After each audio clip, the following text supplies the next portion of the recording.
Alasan Muldoko mengusik Partai Demokrat. Muldoko masih saja diam saat banyak spekulasi berseliweran atas alasannya mengusik Partai Demokrat. Ada yang bilang Muldoko haus kekuasaan karena terlibat bela-belain datang ke Kongres luar biasa dan menerima mandat sebagai ketum. Padahal posisinya sekarang di pemerintah adalah Kepala Staf Kepresidenan. Ada lagi yang menduga Muldoko ingin menjadikan Partai Demokrat sebagai kendaraan politiknya untuk kelak maju sebagai capres di tahun 2024.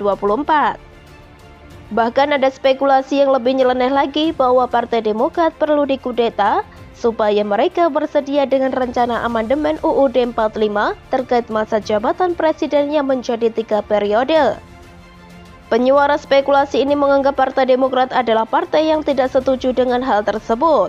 Maka perlu diambil alih agar kemudian kepengurusan baru menyetujuinya. Saya kok ya tetap mikir bahwa alasan Muldoko sejatinya hanya menyelamatkan Partai Demokrat. Walau dalam prosesnya sebenarnya lebih luas dari itu, ini menyangkut kepentingan negara. Begini, kalau Muldoko dianggap haus kekuasaan, saya kira dia tidak akan mengambil jatah ketum. Terlalu rendah dari kekuasaan yang pernah dipegangnya selama ini. Sebutlah Panglima TNI dan KSP. Walaupun kemudian dikembangkan, karena dari ketum itu dia ingin maju sebagai capres, bagi saya tetap tidak relevan. Saya memandang partai sekelas Demokrat sekarang tidak akan punya daya tawar apapun untuk mengajukan seorang capres. Di samping itu, saya percaya Muldoko tidak punya keinginan untuk menjadi presiden. Bahkan saya percaya SBY saja menempatkan AHY berada dalam lingkaran kekuasaan partai, bukan untuk capres.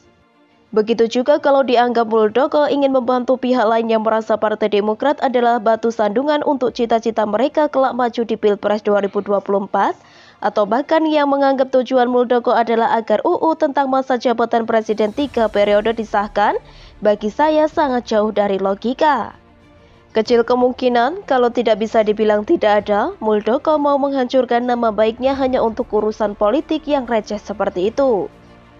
Justru saya melihat ini bukan masalah politik praktis, bukan masalah personal, tapi lebih luas ke masalah negara. Pada dasarnya memang ingin menyelamatkan Partai Demokrat, tapi turunan dari alasan itu adalah untuk kemaslahatan yang lebih luas buat negeri. Saya kira Partai Demokrat bukanlah partai yang dulu banyak orang membanggakannya. Selain mereka tidak berprestasi dalam posisi berkuasa, banyak sekali indikasi yang menunjukkan banyak pihak-pihak di luar partai yang menjadikannya tameng. Dan sebagian lainnya menyalahgunakan kekuasaan selama partai ini sebagai penguasa. Dan sepertinya kondisi ini masih terus berjalan sampai dengan saat ini. Terus terang belum ada bukti otentik dari pihak penegak hukum. Tapi apa yang bisa Anda duga saat begitu banyak kasus yang terjadi di rentang waktu dari tahun 2004 sampai dengan 2014 yang belakang baru terungkap sebagian? Sadarkah kita ada kasus korupsi Asabri yang mencapai 23,7 triliun, Bank Senturi yang mencapai 6,7 triliun, BPJS Ketenagakerjaan sebesar 20 triliun, Jiwasraya sebesar 13,7 triliun, Pelindo II mencapai 6 triliun, Bansos sebesar 5,9 triliun, EKTP sebesar 2,3 triliun, dan Hambalang sebesar 3 triliun. Itu belum termasuk pembiaran atas kerugian negara atas kontrak Freeport, Chevron, dan Blok Mahakam. Bisa Anda hitung berapa totalnya? Dan itu dalam hitungan triliun loh. Dan untuk menghadapi orang-orang yang terlibat di dalamnya tentu bukan perkara mudah. Mereka ada dalam satu lingkaran kuat yang saling membekingi dan saling menutupi. Bahkan bisa jadi ada saatnya negara tidak berkutik saat mereka sedang padu-padunya. Kita akan tetap pada slogan yang selalu digaungkan SBY, praduga tidak bersalah. Tapi saya kira seorang Muldoko akan memilih informasi yang akurat mengenai hal ini semua, karena dia dekat dengan kekuasaan dan dekat dengan informasi negara. Maka, melihat jiwa seorang Muldoko yang begitu setia kepada negaranya, saya menduga ini urusan jauh lebih luas mengenai ketahanan negara ke depannya. Bahwa bila kondisi Demokrat masih seperti sebelumnya, penyelamatan negara akan lebih sulit dilakukan. Perlu seorang martir untuk mengubah kondisi ini agar ketahanan negara bisa diupayakan dengan maksimal. Maka langkah pertama yang perlu dilakukan oleh martir seperti Muldoko adalah menyelamatkan dulu Partai Demokrat, agar orang-orang yang berlindung dengan keberadaannya tidak lagi mudah mempertahankan diri. Baru kemudian kita lihat apakah usaha ini akan berhasil. Tunggu saja 1-2 tahun ke depan, karena kita semua juga sedang bergerjaran dengan waktu.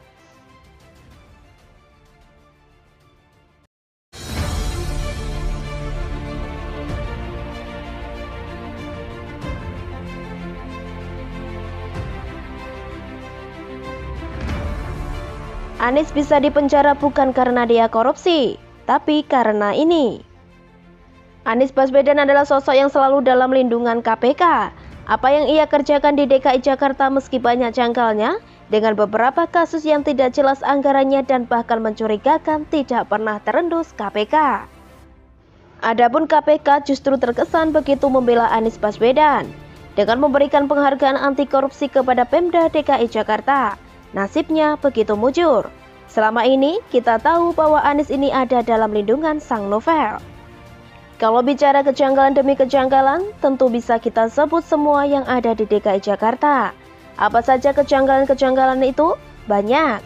Sebelum masuk rumah DP omong kosong, kita akan masuk dulu ke anggaran Formula E yang komitmen fee-nya sudah dibayar ratusan miliar tapi menguap begitu saja. Ada juga anggaran tentang iPhone yang dibongkar oleh politisi PSI yang membawa banyak sekali kecurigaan. Menandakan kejanggalan ini seperti disengaja. Bukan saja itu, anggaran-anggaran yang nilainya fantastis tidak tersentuh oleh KPK. Belakangan ini juga muncul sebuah penetapan tersangka yang kesannya sangat tidak masuk akal.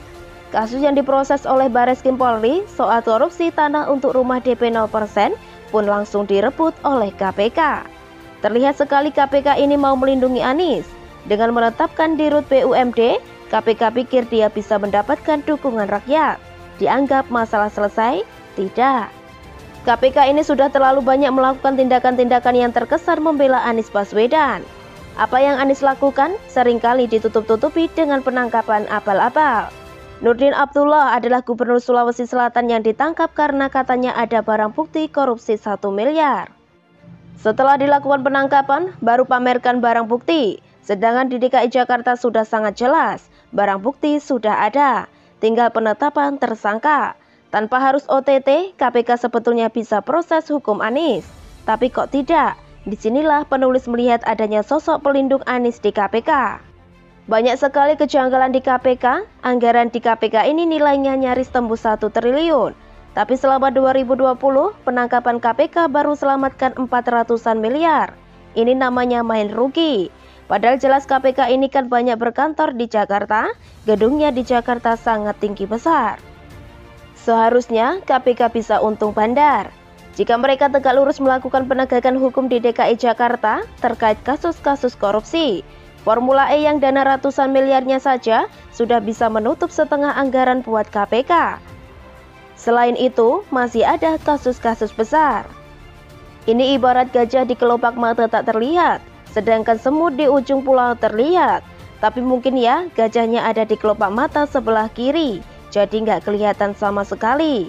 Maka nggak berlebihan jika rakyat melihat bahwa selama ada Novel Baswedan, di sanalah Anies akan tetap ada. Dia tidak akan dinurdinkan. Sebenarnya kalau mau dilihat, Ahok ini sudah membuat penganggaran di DKI Jakarta dengan sangat baik. Ahok sudah berhasil membangun kepercayaan rakyat lewat sistem e-budgeting. Seharusnya dari sana saja KPK bisa melihat adanya kejanggalan anggaran. Seharusnya KPK ini bukan hanya main sekedar OTT alias operasi tangkap tidur. Seharusnya KPK bisa memberantas dari kejanggalan-kejanggalan APBD yang dibuat oleh Anies Baswedan. Sekarang dia pun berdalih tidak tahi-menahi proses pembelian tanah yang di sana ada permainan korupsi. Dari program-program gagal Anies yang banyak, mulai dari OKOC, Jaklingko, Rumah DP 0, Formula E, dan berbagai program busuk yang gagal, seharusnya KPK ini bisa membidik Anies. Keterlibatan Anies ini ada secara nyata, secara dia ini gubernur. Mungkin bukan dia yang pegang uang, tapi dari kesaksian-kesaksian yang ada, seharusnya dia bisa diseret. Toh janji juga janjinya, yang batalin juga orang-orang yang ada di bawahnya. Sudah terlalu banyak bukti yang ada, sudah terlalu banyak hal yang bisa digunakan untuk menjerat Anies. Tapi sekali lagi, di mana ada Novel, di sana pasti Anies mendapatkan lindungan dari yang kuasa. Sudah banyak sekali bukti, bisa dinihilkan. Rumah DP 0 itu kan wacananya Anies. Lalu dia bilang gak tahu soal korupsi, itu mah namanya dia bodoh. Orang ini harus ditangkap, bukan karena keterlibatannya, justru karena ketidakterlibatannya. Ini namanya abai, dungu, begitulah dungu-dungu.